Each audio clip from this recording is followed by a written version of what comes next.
Hello students, welcome to this online lecture. I am Mr. Kedar Deshmukh, Srimati Meenalben Mehta College, Pachgani. In our last few lecture, we start the unit number 1. The name of the unit is Elements of Cost. Under this particular unit, we discuss the various concepts like a concept of elements of cost, definition of elements of cost. Then we studied or discussed the concept of direct material. Then we discussed the concept of direct labor. Then we discussed the concept of direct expenses. And in our last lecture, we discussed the concept of overheads. Okay, under this particular concept, we discussed the meaning of overhead. Then we discussed the concept of indirect material. Under this particular point, we discussed the meaning of indirect material. And at the end of that lecture, we discussed the various examples of indirect material. Now, today's lecture, we are going to be study the concept of indirect labor. This is the second last head of overhead. Okay. The name of the concept is indirect labor. This is the second last concept. Okay. What is indirect labor? Let's see the meaning of indirect labor.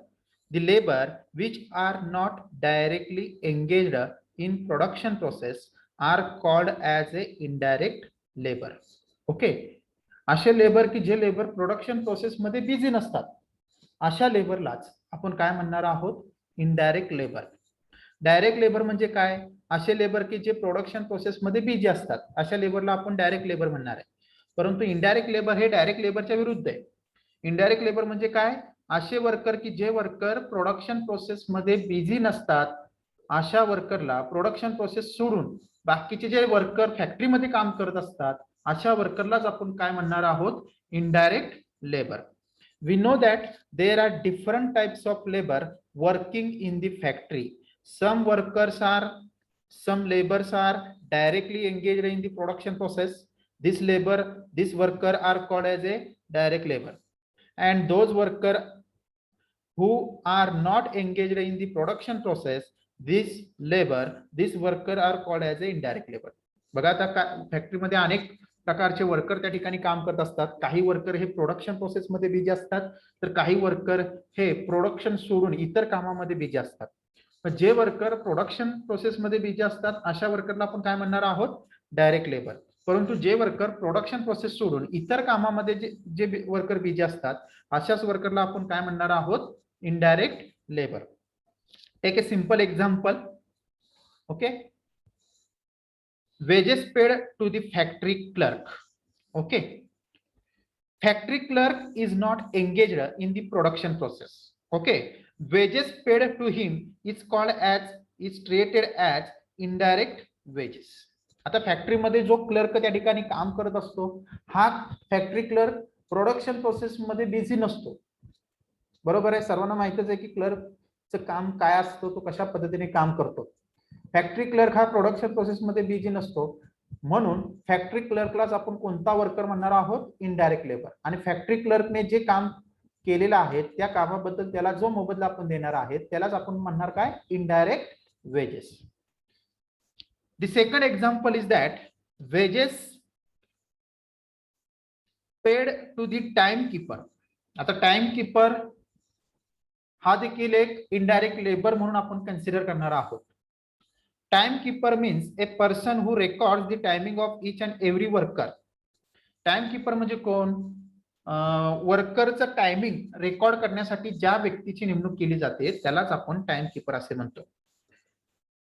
एखादा worker कोणत्या वेळी आला एखादा worker कोणत्या वेळी गेला याची नोंद करण्यासाठी ज्या व्यक्तीची नेमणूक केली जाते त्याच व्यक्तीला आपण काय म्हणतो timekeeper. He is not engaged, he is not involved in the production process. हा टाइमकीपर प्रोडक्शन प्रोसेस मध्ये इन्व्हॉल्व नसतो.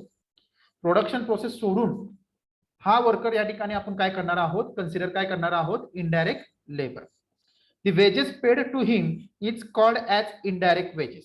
आता या टाइमकीपरने त्यांनी केलेल्या कामाबद्दल त्याला जो मोबदला आपण देणार आहे त्यालाच आपण काय म्हणणार आहोत indirect wedges. Because they are not engaged in the production process.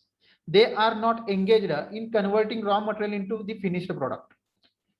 Okay. हा काय टाइम कीपर, हा काय प्रोडक्शन प्रोसेस मध्ये बिझी नसतो किंवा रॉ मटेरियलचं कन्व्हर्जन फिनिश्ड गुड्स मध्ये करण्यामध्ये सुद्धा हा टाइम कीपर त्या ठिकाणी बिझी नसतो. म्हणजे हे काम सोडून हा टाइम कीपर त्या ठिकाणी काय करत असतो, फॅक्टरीमध्ये काम करत असतो. म्हणून याला आपण कोणता लेबर म्हणणार आहोत, indirect labour. But there are certain worker who are not engaged, who are not involved in the production process, and the wages paid to this worker is called as indirect wages. बरोबर. आता फॅक्टरीमध्ये असे सुद्धा काही worker असतात की जे production प्रोसेसमध्ये बिझी नसतात. प्रोडक्शन सोडून इतर कामामध्ये हे वर्कर त्या ठिकाणी काय असतात तर बिझी असतात. अशा वर्करला त्यांनी केलेल्या कामाबद्दल जो मोबदला आपण देणार आहोत त्यालाच आपण काय म्हणणार आहोत, indirect labour. The wages paid to this worker is called as a indirect wages. Okay, and therefore the cost per unit of such wages is not calculated. Okay, this is a common expenditure. The cost per unit of such labor is not calculated. Okay, because this is a common expenditure. So this is the all about indirect labor. Next, the third example is that labor working in various departments like store department, like a maintenance department, like a powerhouse department, etc. So these workers are called as a indirect labor. Now come to the next point. Now the last head is indirect expenses. What is indirect expenses? Let's see the meaning of indirect expenses. Indirect expenses means the common expenses other than indirect material and indirect labor. Indirect expenses म्हणजे काय, असा common खर्च की indirect material आणि indirect labour सोडून जो common खर्च आपल्याला करावा लागतो त्याच खर्चाला आपण इनडायरेक्ट एक्सपेन्सेस या ठिकाणी म्हणणार आहोत. And what is indirect expenses? Indirect expenses means all the indirect cost other than indirect material and indirect labor. Indirect expenses म्हणजे काय, all the indirect cost other than indirect material and indirect labor. Indirect material आणि indirect labor ची cost सोडून जी cost आपल्याला incurred करावी लागते त्यालाच आपण इनडायरेक्ट एक्सपेन्सेस असे म्हणणार आहोत. Take a simple example.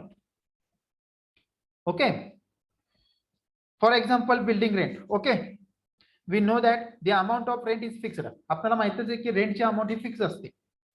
बरोबर. दर महिन्याच्या शेवटी आपण काय करत असतो, भाडं पेड करत असतो, रेंटची रक्कम देत असतो आणि रेंट हा फिक्स्ड नेचरचा खर्च आहे. फॉर एक्झाम्पल 1000 पर मंथ और 10,000 पर मंथ. ओके, आणि रेंट आपण 1000 किंवा 2000 किंवा 10,000 पर मंथला आपण देत असतो. The amount of such expenditure is fixed and this expenditure is not depend upon your production. आता बिल्डिंग रेंट हा जो खर्च आहे तो फिक्स्ड नेचरचा आहे आणि हा खर्च काय प्रोडक्शन वरती अवलंबून असतो का, नसतो. फॅक्टरीमध्ये प्रोडक्शन वाढू दे अगर कमी होऊ दे किंवा प्रोडक्शन नाही झालं तरी आपल्याला महिन्याच्या शेवटी बिल्डिंगचं भाडं हे द्यावंच लागतं. म्हणजे रेंट हा प्रोडक्शनशी संबंधित खर्च आहे का, नाही. प्रोडक्शन सोडून हा खर्च या ठिकाणी इन्कर्ड करावा लागतो. म्हणून याला आपण काय म्हणणार आहोत, indirect expenses. These expenses is not incurred for particular product.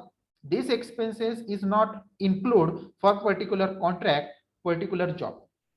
हा खर्च काय विशिष्ट अशा वस्तूसाठी केला जातो का, नाही. विशिष्ट अशा प्रोडक्शन साठी केला जातो का, नाही. विशिष्ट अशा कॉन्ट्रॅक्ट साठी केला जातो का, नाही. विशिष्ट अशा जॉब साठी केला जातो का, नाही. हा फिक्स्ड नेचरचा खर्च आहे. प्रोडक्शन होऊ द्या किंवा नाही होऊ द्या किंवा प्रोडक्शन जरी बंद असलं तरी हा खर्च आपल्याला महिन्याच्या शेवटी हा द्यावाच लागतो. आणि हा खर्च आपल्याला महिन्याच्या शेवटी द्यावा लागत असल्यामुळे आणि हा खर्च फिक्स्ड नेचरचा असल्यामुळे आणि या खर्चाचा संबंध प्रोडक्शनशी नसल्यामुळे यालाच आपण काय म्हणणार आहोत, indirect expenses. Take a second example is that telephone expenses. Okay, for example if there is a common telephone, if there is a common telephone in the factory, okay, and it is used by all the members, all the workers of the factory. आता telephone एक्सपेन्सेसचा जर आपण विचार केला, समजा फॅक्टरीमध्ये telephone आहे आणि हा टेलिफोन सर्व लोक फॅक्टरीमध्ये वापरत आहेत. म्हणजे यासाठी जो खर्च करावा लागतो आपल्याला आणि हा खर्च कशा नेचरचा आहे, कॉमन. म्हणजे सर्व व्यक्ती हा हे टेलिफोन वापरत असल्यामुळे ज्यावेळी टेलिफोनचं बिल येईल हे टेलिफोनचं बिल काय कन्सिडर करणार आहोत आपण? Common expenditure. म्हणून यालाच आपण काय म्हणणार? आपण indirect expenditure expenses. Telephone expenses is not related to production. Okay, it is a common expenditure, so it is treated as a indirect expenses. The telephone bill expenditure is called as a indirect expenditure. Indirect expenditure means common expenditure other than indirect labor, indirect material. So this is all about elements of cost. Telephone expenses, it is a common expenditure, it is not related to the production, so it is treated as a indirect expenses. So it is all about, this is all about elements of cost. Just we will revise what we have studied in this particular unit. In the beginning of the lecture we studied the meaning of elements of cost, and after that we studied the different heading under which the expenditure are classified. We studied that the total expenditure of the business are classified into 4 categories. First category is direct material, second category is direct labor, third is direct expenses, and fourth is overhead. And overhead are again classified into 3 categories, that is indirect material, indirect labor, and indirect expenses. So this is all about elements of cost. I hope that you understood this concept very well. In the next lecture we will study the next concept of our syllabus. So thank you very much.